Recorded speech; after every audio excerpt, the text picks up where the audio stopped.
E tem nova reunião sobre estádio, né? Segundo o jornal O Globo, o presidente Rodolfo Landim solicitou à Caixa Econômica Federal que fosse organizada uma nova reunião para tratar sobre os valores do terreno do gasômetro. A diretoria rubro-negra planeja pagar cerca de 250 milhões para adquirir o terreno. E o Jorge Jesus mira o fim do contrato no Al Hilal. Não sei, abre aspas pro Jorge Jesus, não sei meu destino, né? E torcedores do Flamengo se movimentam por seu retorno. Pois é. E nesse jogo, nitidamente o Flamengo foi prejudicado.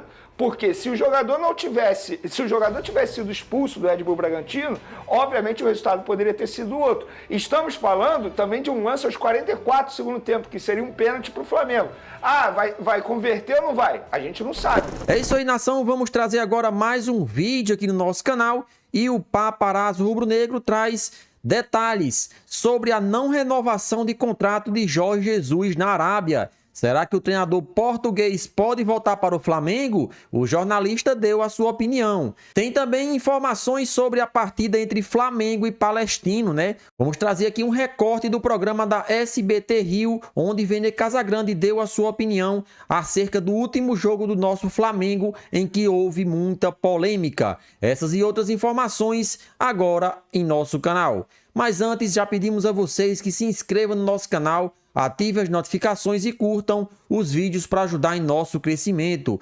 O link do canal do Paparazzo Rubro-Negro e do canal SBT Rio ficarão na descrição como forma de créditos. Chega de enrolação, vamos acompanhar tudo sobre o Flamengo agora. E tem nova reunião sobre estádio, né? Segundo o jornal O Globo, o presidente Rodolfo Landim solicitou à Caixa Econômica Federal que fosse organizada uma nova reunião para tratar sobre os valores do terreno do gasômetro. A diretoria rubro-negra planeja pagar cerca de 250 milhões para adquirir o terreno. A Caixa, por sua vez, pede 400, não vale. Com o apoio da Prefeitura do Rio, o Flamengo tenta chegar em um denominador comum, sabendo que a Caixa ficou feliz da Prefeitura estar apoiando. O projeto está vindo com tudo, né? O Rodolfo Landim já deixou claro em diversas oportunidades o desejo pela compra do terreno ainda em seu mandato. Atualmente, o terreno do gasômetro é o favorito dos membros da diretoria rubro-negra e é o que tem a melhor condição mesmo. Vamos aos desfalques para o jogo contra o Palestino amanhã em Coquimbo. Olha só, a gente já falou do Arrascaeta, eu vou chamar também o Gustavo Henrique dando choque direto de Coquimbo, mas é importante falar que outro jogador voltou também para o Rio de Janeiro, tá? Além do Arrascaeta. Outros 3 atletas, na verdade, retornaram à capital carioca: o zagueiro Cleiton, os atacantes Verton e Carlinhos também. Vale destacar que Carlinhos só poderá ser inscrito na Libertadores a partir da próxima fase. Os outros 2 atletas estão inscritos, mas não estarão juntos do elenco nesta partida. O volante Eric Pulgar, por sua vez, permaneceu no Rio de Janeiro e sequer viajou para o confronto com a equipe de Bragança Paulista e também não viajou para o jogo em Coquimbo com o Palestino. E o Jorge Jesus mira o fim do contrato no Al Hilal. Não sei, abre aspas pro Jorge Jesus, não sei meu destino, né? E torcedores do Flamengo se movimentam por seu retorno. Pois é, era tudo que faltava, né? Um momento um pouco mais conturbado no futebol e o Jorge Jesus ficando sem contrato. É sempre assim, né? O técnico da equipe do Al Hilal abriu o jogo após vencer o Al Tawan, né, por 3-0 na 30ª rodada do Campeonato Saudita. Abre aspas, eu não vou ficar imitando voz não, que não é meu forte. O meu contrato termina no fim da temporada 23-24 e não sei qual será o meu destino. Mas atualmente meu foco está em conquistar títulos. Não estou pensando no meu contrato, estou pensando no campeonato. Olha só. Restam apenas 5 partidas para o fim da competição nacional. O Al Hilal é o líder isolado, com 12 pontos de vantagem para o Al Nassr e, caso vença seu próximo jogo, pode carimbar a faixa de campeão. O Mister pode finalizar a sua passagem pelo clube com uma tríplice coroa. Tá arrebentando. Além da liderança na Liga, a equipe está na final da Copa do Rei Saudita, né, e venceu a Supertaça da Arábia Saudita. O problema disso tudo é que alguns torcedores do Flamengo, imaginando que Jorge Jesus possa retornar, iniciam campanhas para ele voltar, né? De verdade, eu não acredito no retorno do Jorge Jesus e não vou embarcar em alucinações coletivas. Desculpa, gente, mas me parece isso, tá? É o que me parece nesse momento, uma alucinação coletiva. O técnico português está valorizado no futebol árabe e até na Europa, batendo recorde em cima de recorde. Acredito mais que essa movimentação ajude, na verdade, sabe quem? Ele a renovar, ganhando ainda mais lá do que um retorno efetivo ao Flamengo, tá? Seria um sonho? Sim, não nego. Sou viúva do JJ. Não estou satisfeito com o trabalho do Tite até aqui e ele não teve até agora o DNA rubro-negro. Mas essa história de Jorge Jesus só serve para atrapalhar ainda mais o foco do trabalho dos jogadores e da comissão técnica do Flamengo, que tem chance sim de se recuperar e tem chance de crescer e de ser campeã, né, de muitas competições aí, de títulos importantes esse ano. E vamos falar aqui agora... Mas na minha opinião, isso aqui é um pênalti. Mas o que a gente já entendeu, Vene e Flávio, que a falta de critério ela já está estabelecida desde o ano passado. Em relação a esse jogo, Fernandinha, o meu ponto é exatamente esse, a falta de critério. Porque a gente acabou não comentando o lance da expulsão do jogador do Red Bull Bragantino ainda no primeiro tempo. Que isso aí poderia ter sido crucial para o resultado da partida. Sim. O jogador recebeu o cartão vermelho e depois, após a análise no vídeo, na imagem, o árbitro voltou atrás alegando que teve falta do De La Cruz no início da jogada. Eu não vou entrar no mérito se foi falta ou não. Cada um vai ter a sua opinião e a interpretação. O meu grande ponto em relação a esse jogo é o seguinte: se chamou o árbitro para analisar o lance da expulsão do jogador do Red Bull Bragantino ainda no primeiro tempo, por que o árbitro não foi chamado para analisar o lance do Luiz Araújo aos 44 do segundo tempo?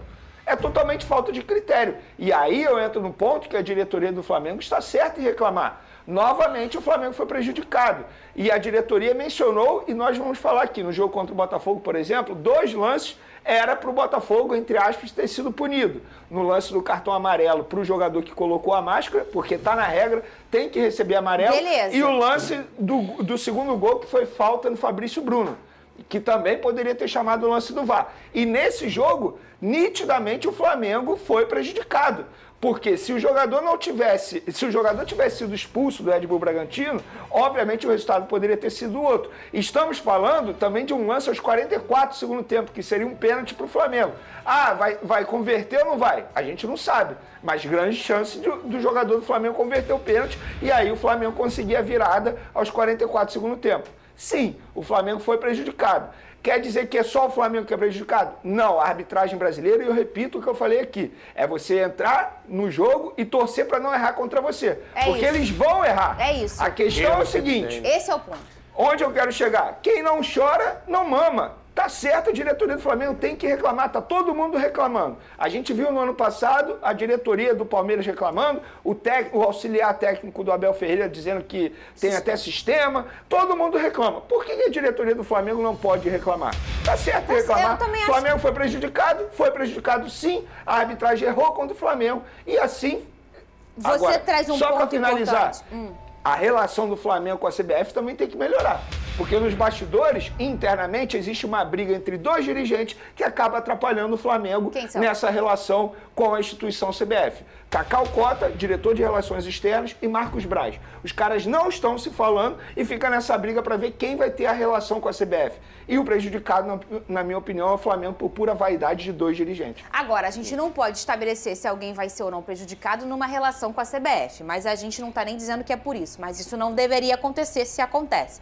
O que a gente está dizendo é o seguinte, em relação ao jogo do Botafogo, a falta do Fabrício Bruno ela foi bem parecida com a falta que o Tietchan sofre antes do gol do Bruno Henrique no ano passado, em que o botafoguense reclamou muito, todo mundo falou que era chororô. Pô, mas foi falta no Tietchan. E o árbitro era o mesmo. Então acho que ele usou o critério dele. E nem acho que o Flamengo perdeu por conta desse lance, não. Mas é um lance que, de fato, o Flamengo foi prejudicado. O que a gente percebe é que o cara, que era o Klaus, ele teve aquele critério que ele usou num ano e usou no outro. Bacana. Vamos falar do todo, desse ano principalmente, que é a falta de critério sempre. A gente vê lances que é bola na mão num lugar e no outro não é pênalti, não é pênalti.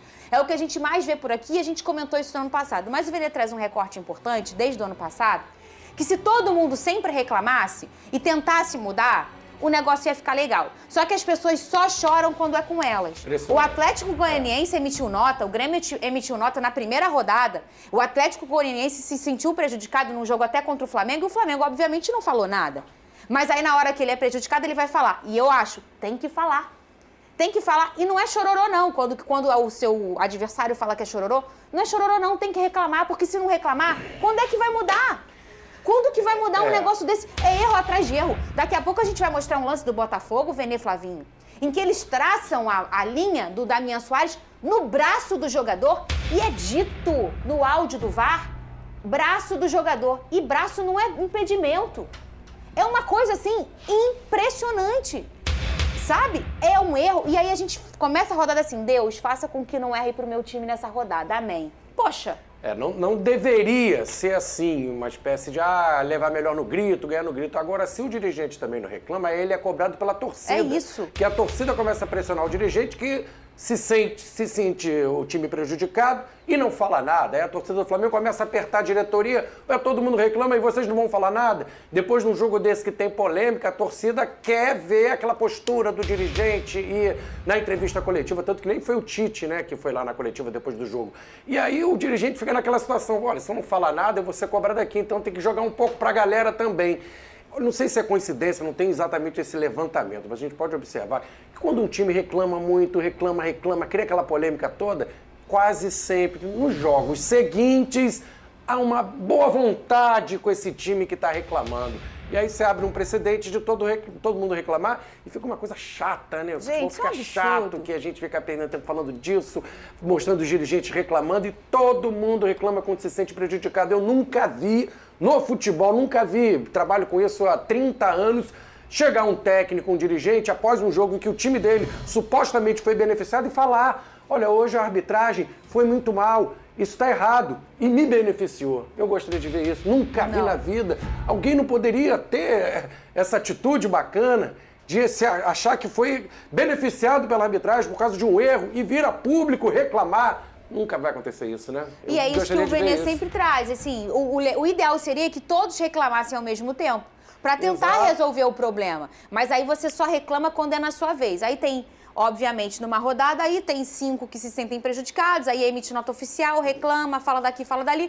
No jogo seguinte ele não é prejudicado, mas o outro o outro reclama. E a gente passou 2023 inteiro vendo os erros, erro atrás de erro, erro grotesco, falta de critério, que eu acho que isso é o pior, e nada foi resolvido. É pra falar do jogo do Flamengo, Vene Casagrande?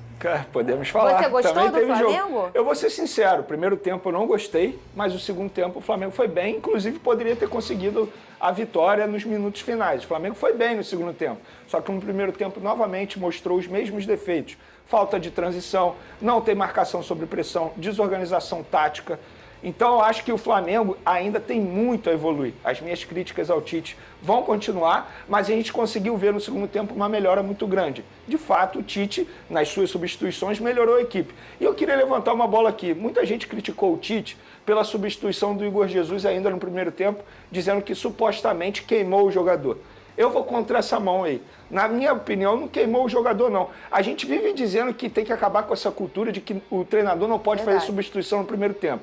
Vamos lembrar, o Igor Jesus estava fazendo uma péssima partida. Inclusive, o gol do Red Bull Bragantino foi, entre aspas, culpa dele, falha de marcação dele. Ele já tinha cartão amarelo, estava jogando mal e a qualquer momento poderia levar o segundo cartão amarelo. Qual é o problema do treinador fazer essa substituição? Entendo o jogador ter ficado triste, chateado. A gente até viu o Fabrício Bruno consolando o jogador ali no banco de reservas, mas isso é futebol. No entendimento do Tite, era melhor fazer aquela substituição naquele momento e acho até que demorou, porque o Igor Jesus estava muito mal no jogo mesmo.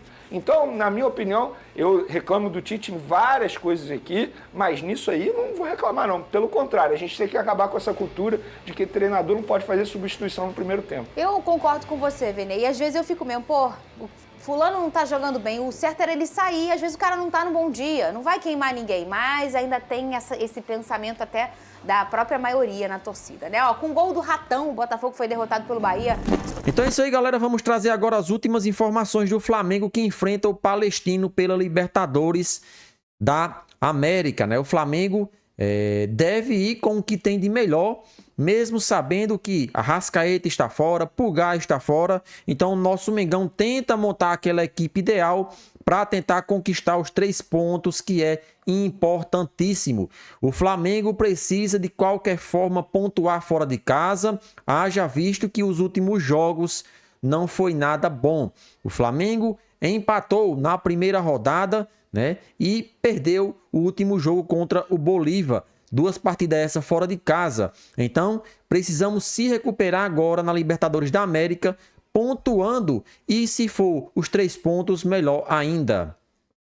Em recuperação, Arrascaeta volta para o Rio e desfalca o Flamengo contra o Palestino.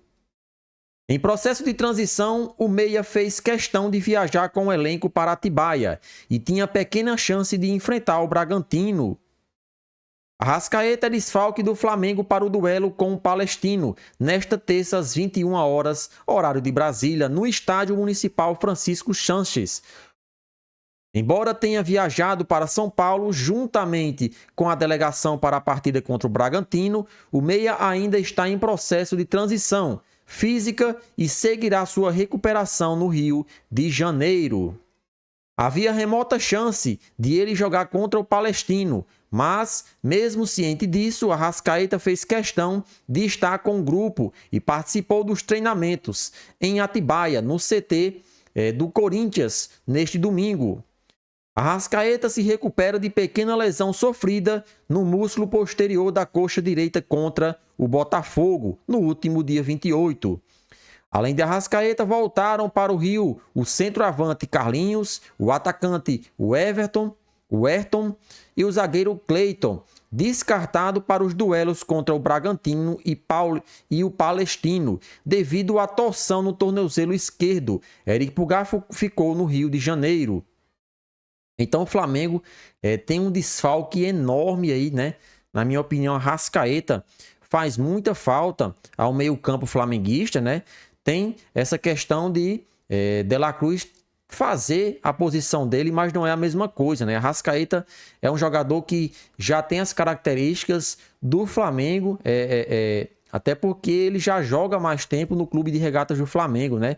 E De La Cruz está se adaptando agora a esse sistema de jogo de Tite, né? Ele tem jogado às vezes fazendo parte aí da criação, mas não é a mesma coisa que a Arrascaeta, né? A Arrascaeta já conhece os jogadores de ataque do Flamengo e já sabe onde cada um está posicionado. Então, De La Cruz vai ter mais uma vez esse papel aí de ser o armador. Ele, juntamente com Gerson, tem que dividir essa função no meio de campo do Flamengo. Então, destacamos aqui a importância de se pontuar fora de casa. Precisa vencer para não se complicar nesse grupo, se é que não já se complicou, né? O Flamengo hoje é segundo colocado com 5 pontos de diferença para o primeiro. Então, na minha opinião, o Flamengo já se prejudicou e corre um grande risco de não terminar em primeiro do seu grupo. E lembramos que nessa competição, terminar em primeiro na fase de grupos